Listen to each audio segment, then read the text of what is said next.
Every holiday season, Jordan Brand has kept up a tradition of dropping a Jordan 11.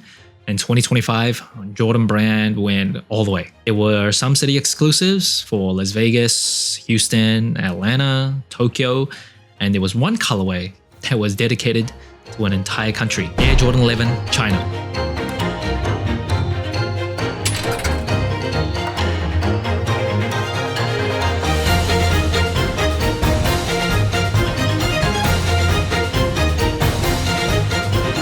The shoe first dropped on December 1st for I don't know how much. It was a Chinese exclusive, so I believe only retailers in China, or maybe some different parts of Asia, but definitely China, were able to get this shoe. So if you want this, your best bet is to get it online on some secondary market. And of course, this plays into the colors of China itself. It is a huge market for Jordan Brand, so kind of makes sense they would do a China exclusive. And first impressions of the shoe. I think the colors are nice. I like the storytelling. The decoration on the upper might be a little bit too much for me, like a bit too out there. Just can be a little tacky, but I do like how they play into the theme, and the execution of the shoe is good. But what helps is the color of this red isn't like some bright in your face red. It is almost like a deep red, like brown kind of. That shade, I think, makes the shoe more wearable, just looks better, doesn't stick out too much, but that's not to say I don't have a few complaints about this shoe. And the materials on the shoe, usually for a Jordan 11, you can expect like the ballistic nylon mesh, as well as patent leather on the mudguard. This shoe changes things up. So on the base layer here, it is a mix of suede as well as textile canvas, and it does have these beaded designs all over the upper that commonly is seen in like Chinese architecture and decorations. And one thing that I do hope that doesn't happen is if you wear this shoe a lot, if you beat it up, these beads don't like start to fall off, but it probably will. And on the eyelets here, usually again, you'll get ballistic nylon mesh. Over here, they have switched it up to suede, and you will see that on the back of the shoe as well. The suede here isn't like the best. It doesn't feel too premium or anything. And in terms of the mudguard here, instead of like the usual patent leather that you might expect, slightly disappointing here. So it does feel just like a synthetic piece, a synthetic layer, just stuck onto the shoe itself. It's not thick, it feels pretty thin. This, for a special release, I expected better. Not too impressed there. And then at the heel, you will see this Jumpman, and the heel tab is actually mismatched. So on the right shoe, it says 23 in Chinese characters. Not like its own piece. Some special releases, again, have like the 23 as its own thing, like the Jordan 11 Gratitudes from 2023. And the tongue itself, that is also like textiles. So you see that pattern extend all the way up. And in the middle of the tongue, you do see a regular Jumpman Jordan tag, but it does come in like gold. And then right behind the tongue itself, this is where some of the magic happens. So they switched out the usual quality inspired by the greatest basketball player ever tag, and they switched it to this. Now a little bit of explanation, because I can read it.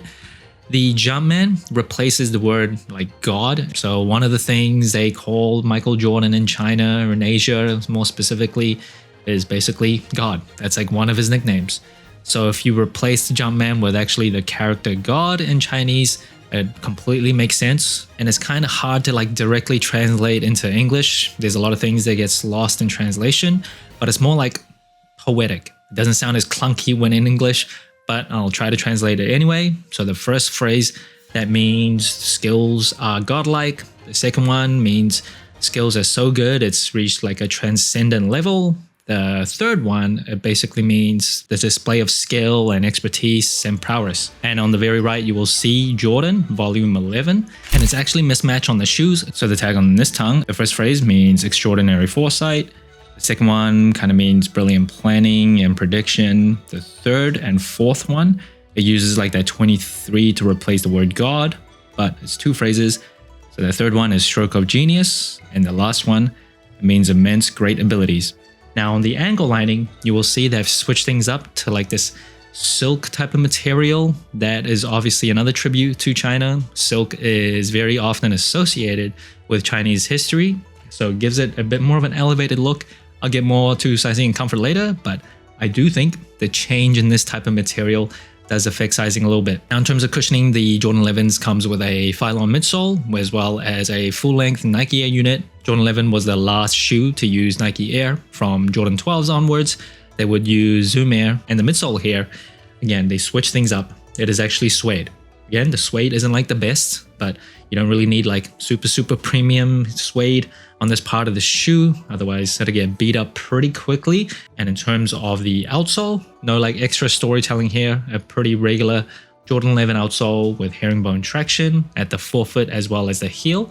And the Jordan 11 also comes with full-length carbon fiber. So if you didn't know, carbon fiber really helps with rigidity as well as support for a basketball shoe.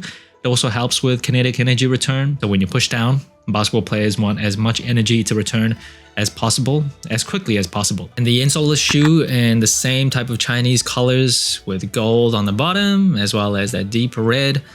And it is a polyurethane insole, so that's good. The more you wear these, the more it'll mold to your feet.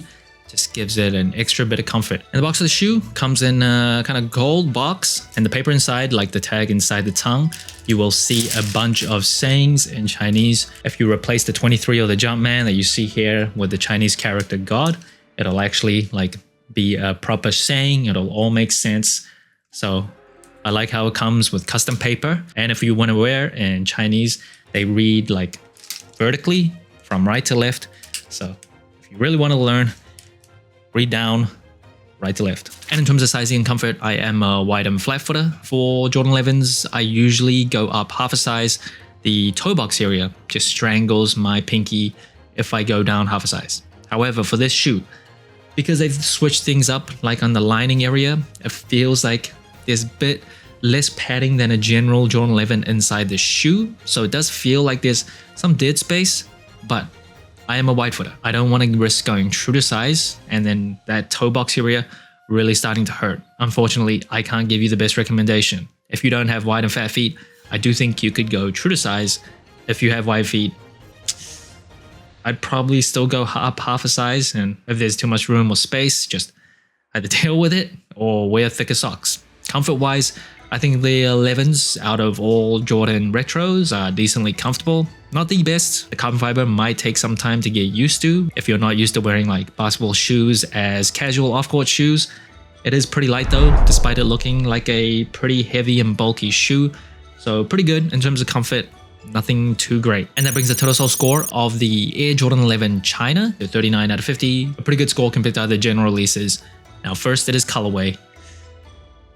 I think the colors on the shoe are pretty good, but I would have probably liked to see things kind of reverse. So they have this deep red on the upper itself, just to make it more bold, even though that might not be the most wearable, but just to really play into it. I usually don't love gold on sneakers, but in small amounts, it's not the worst. So I think it's a nice colorway, but I don't think it's like anything too delicious. And in terms of the materials, kind of hard to judge here. The textile, it's like just textile canvas, nothing too premium. Suede isn't too premium as well. Mudguard area, that is disappointing.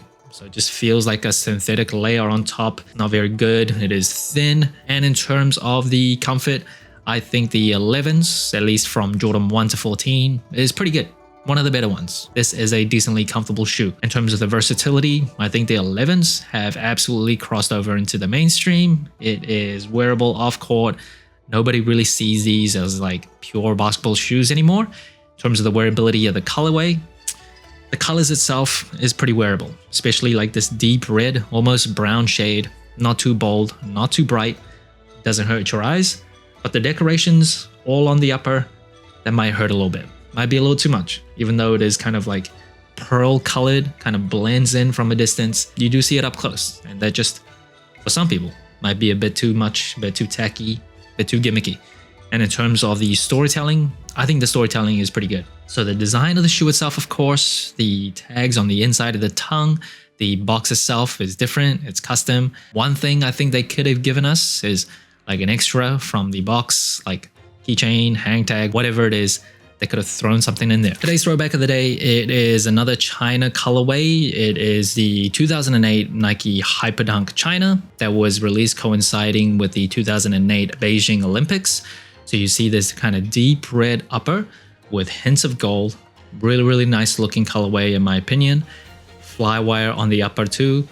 And back in 2008, Hyperdunks were like just the rage. If you played ball, Hyperdunks had you talking about them with your shirt and pants off because they were everywhere. It was hard to go to like a gym and not see anyone with Hyperdunks. From my generation, like when I really started to play ball more seriously, it was like the 2K4s, 2K5s, and then the Hyperdunks. Those three shoes really stood out to me because so many people had them. They were everywhere. There was the US colorway with the laser print too. Kobe, I remember very specifically and distinctly wearing that shoe. Delicious. Like, did your job. Bring it back. As part of the holiday releases of Jordan 11, I have reviewed the Mojave, the Pearl, Jordan 11 Gamma, and then these. Out of those, which one do I like the most? I think the Gamma is the best out of the pack, even though I am in the minority of not like absolutely loving that colorway. But out of the 9 that have released in November and December, I think that is the best. And number 2, I think will have to be this colorway. So that's it. Thanks for watching. So inclined. Let me know what you think of the Air Jordan 11 China. Like, subscribe, comment, all the good stuff. And remember, tomorrow may never come, so wear your shoes